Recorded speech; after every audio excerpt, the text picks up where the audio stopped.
My blade thirsts for more zombie blood. Although, there's kind of a hilarious animation glitch with the axe. Occasionally, Rao will swing it, not with the blade forward, but he'll drive the blunt edge or even the backside straight into his enemies.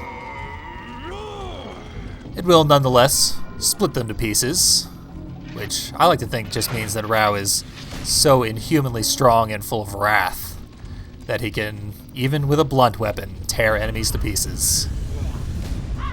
There's even an animation where he hits them with the haft of the axe, still splits them in half, so it's virtually canonical. Now, the room immediately preceding this one was a safe room for Rao with a couple of pickups and no enemies. Those are scattered every couple of rooms throughout this level.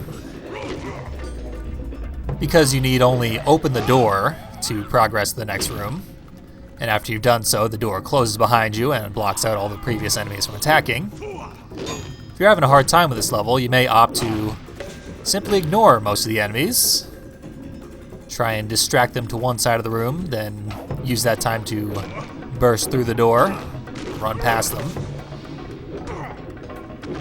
However, if you do that, you will never really get a chance to save your progress. That's what those safe rooms are for. This room is not so generous. In fact, I'd say this room here is exactly where the level gets serious about its difficulty. Not only are enemies far more plentiful than they have been, but the room designs have gotten very complicated. For example, I should have noticed that red perch as soon as I walked into the room. Failing to do so has awakened the archers and gotten me shot in the process. Now that I have activated the red perch, a bridge is appearing to allow me to approach the archers. Don't necessarily need to approach them.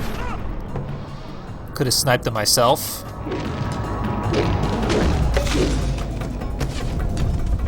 But I prefer the hands-on approach.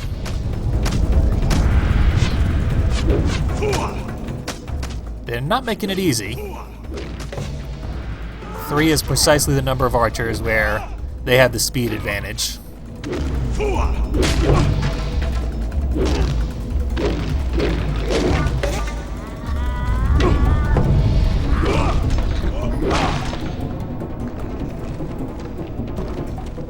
Now we get to celebrate a job well done.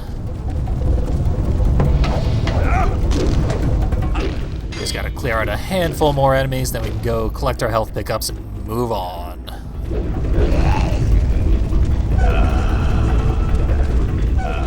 Since I can't imagine Rao would allow any of these monstrosities to live, now that they've been summoned from a portion of his sister's own soul.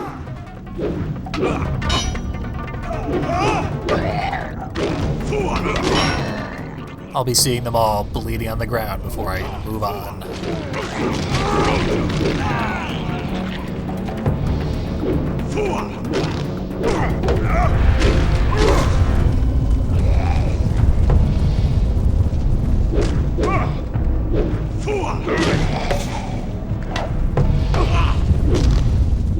The respawn numbers are going to get pretty crazy from here on out.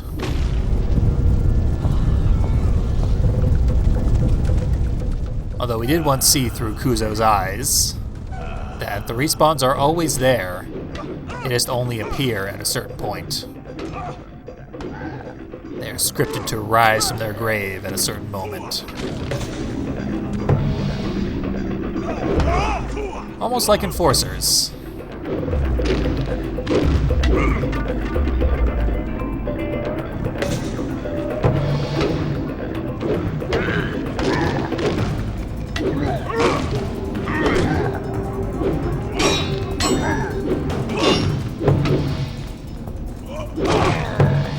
They, of course, strategically place pillars throughout the rest of this level, so as to break combos.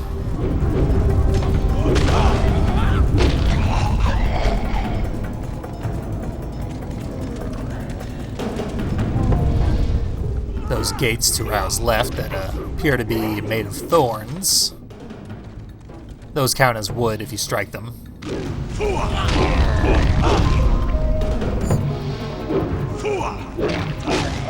That glitch I mentioned where Rao will strike enemies with the blunt side of his axe is very, very hard to notice during actual animations, because the animations are so ridiculously smooth.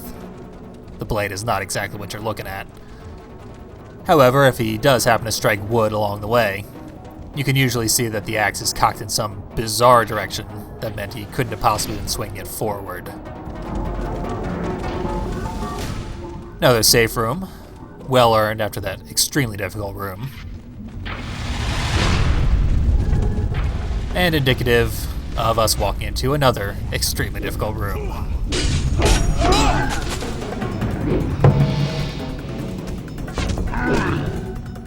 Only a single archer. He's not actually very well defended. But he's in such a place that he's of a very low priority at the moment. You can simply block him behind pillars and then ignore him.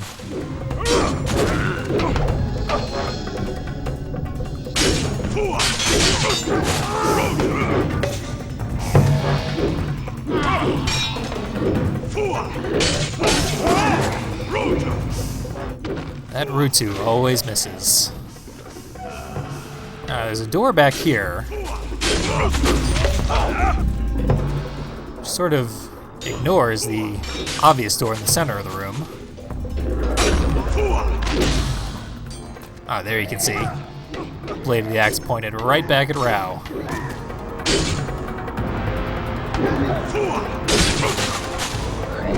And then straight upward. Doesn't even matter. That door there does not open from here, though. Which tends to mean there's a switch.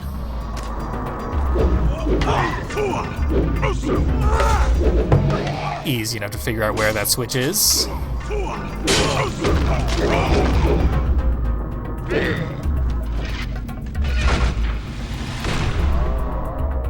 I'm not even terribly concerned about the enemies trying to stab me in the back as I pull the switch.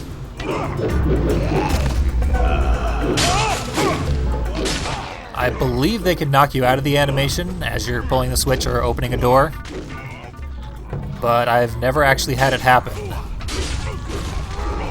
So perhaps not. Perhaps rushing through here and ignoring the zombies is your best bet.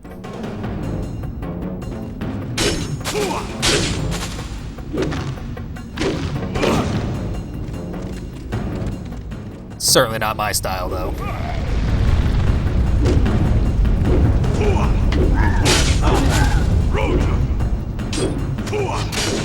See, the axe zombies, they always lean back after they've been hit very strongly. It's usually just enough to miss that Rutu.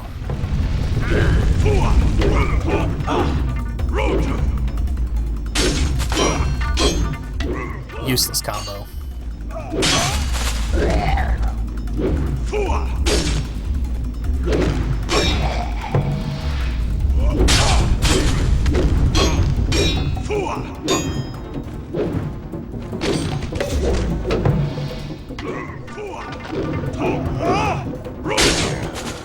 Oh, never mind. Best combo.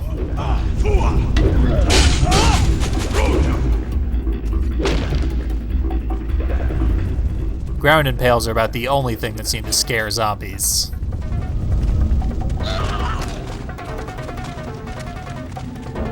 I was hoping to just ignore them while they were scared and rush through the door. But they always assign one person to the door who will not react to anything that's going on in the room. They'll just attack if you get too close. Since I was already trailing a small army, proved to be pretty inconvenient. Cost me half my health.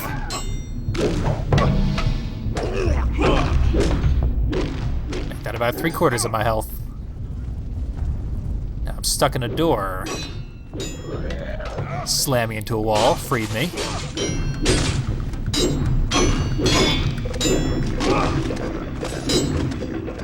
That axe zombie is stuck on the other side of the door, which is where I'd prefer he wasn't. But he's taken care of now. And here is the only instance of armored archers in this level. They're on ground level, so not too much of a threat.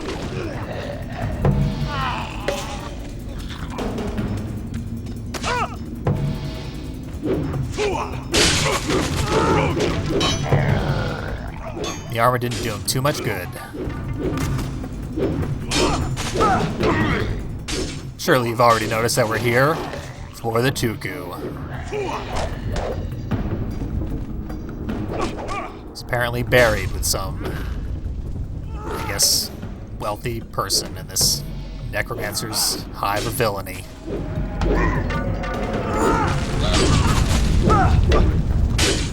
Not much is explained about this particular setting. I'd assumed the Kasai were working out of Mefiti, but this is a ridiculously elaborate structure. It seems to have been here for a very long time. My best guess is that it was previously full of corpses, maybe some kind of catacomb, that the newfound powers of the Dark One have turned into zombies.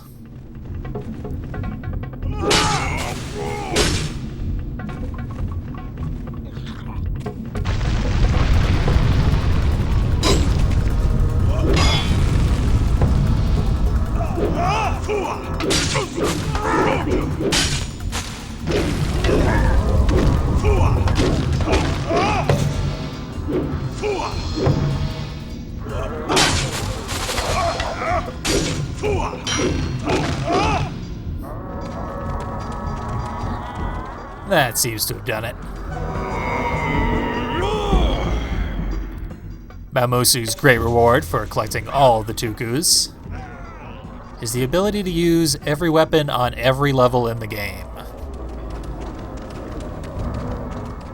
Honestly, not too thrilled about that, but it does make replaying levels a lot more fun than it would be otherwise. Stealth is basically a thing of the past once you've got all the Tukus. Honestly, I did not remember stealth being such a large part of the game as it turned out to be upon replay for this Let's Play. I think when I originally played this game, I screwed up the stealth segments a whole lot due to impatience, something that has plagued my gaming career, and as a result had to fight my way out of most of the stealth situations. I most likely had to collect every single health pickup in the entire game, but I don't recall using very many save scrolls until these very final levels. So things were pretty well balanced for me to make such mistakes. This level, of course, does not even allow for the option of stealth at any point. And I'm fine with that. Why use stealth when you've got an axe?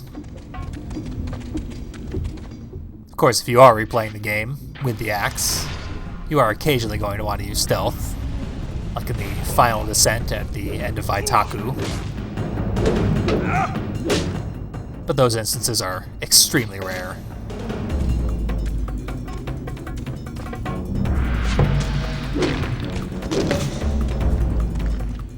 Here finally is a room where the archers have decided to take a higher ground advantage, fire down upon us.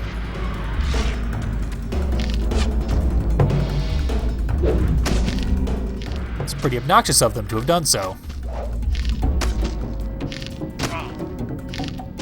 Fortunately, most of the enemies are unarmored here, so while we've got the bow out, we can also deal with them.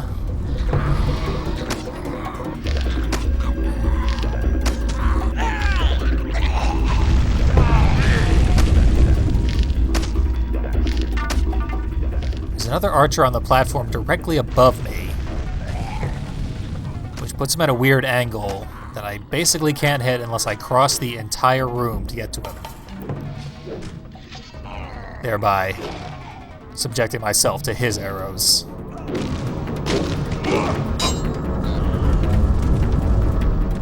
So before then, time for more hacking and slashing.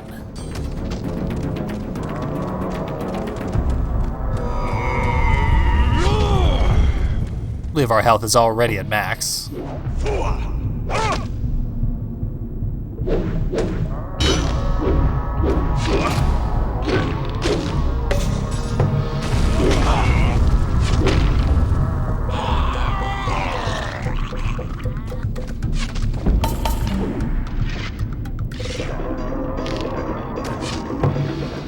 It's always this guy that gives me a lot of trouble. The lip of his platform is much higher than it seems. He's seemingly guarded by an invisible wall that he can shoot through. Fortunately, if you get surrounded by enemies, the archers will help you kill them. Taking advantage of that a number of times. Since there's so few armored enemies here, it proves to be especially useful.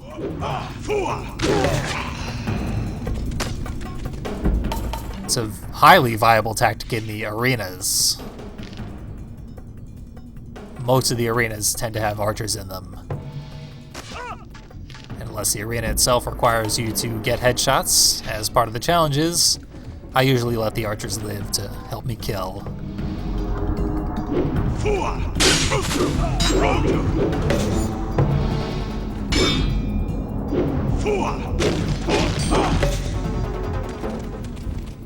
I believe he is relieved of his guarding duties.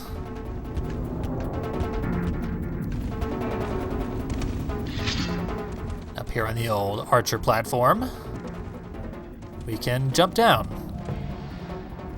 Didn't need to right then. There was an obvious switch that I needed to hit. But since I've made that mistake already, let's just finish off the final guard.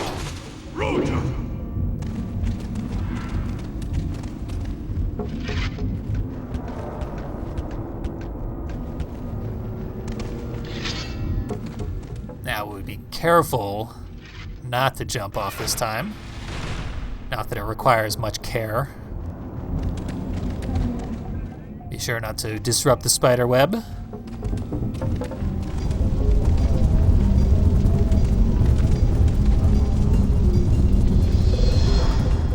Here comes the next wave of zombies. Oh, they got imps this time.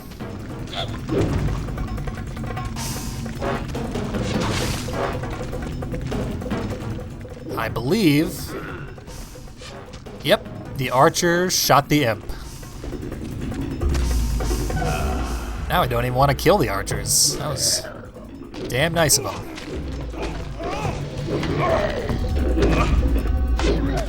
That imp in particular goes right for your bow, actually. It's trying to prevent you from killing the archers. Then, ironically, the archers killed him.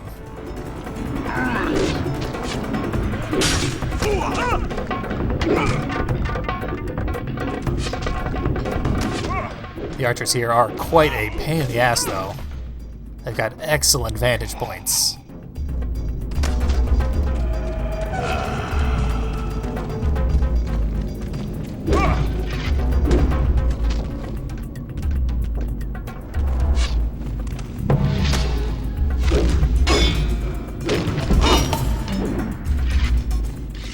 There's one down.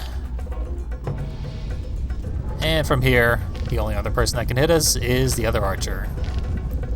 So we can safely return fire and take him out.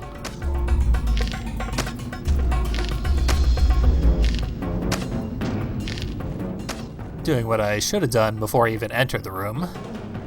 Sniping the unarmored zombies.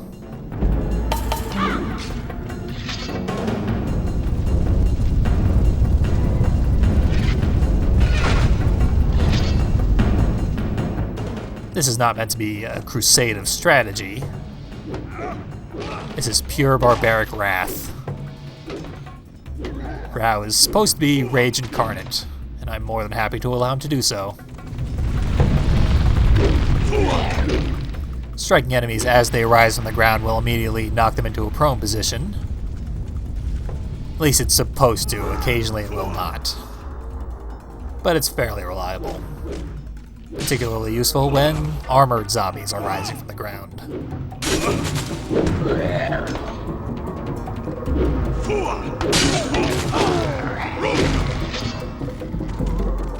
Hey, I got that guy with the backswing of the Rahtu.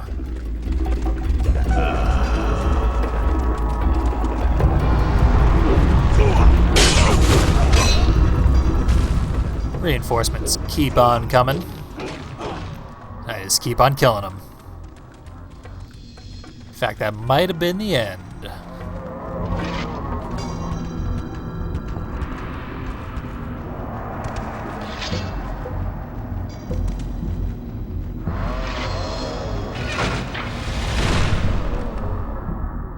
There we go, access to the next room. We've completed 4 rooms in this very long journey, which brings us many steps closer to finally confronting the Dark One. And I'm still saving a special brand of wrath to bring down on his head.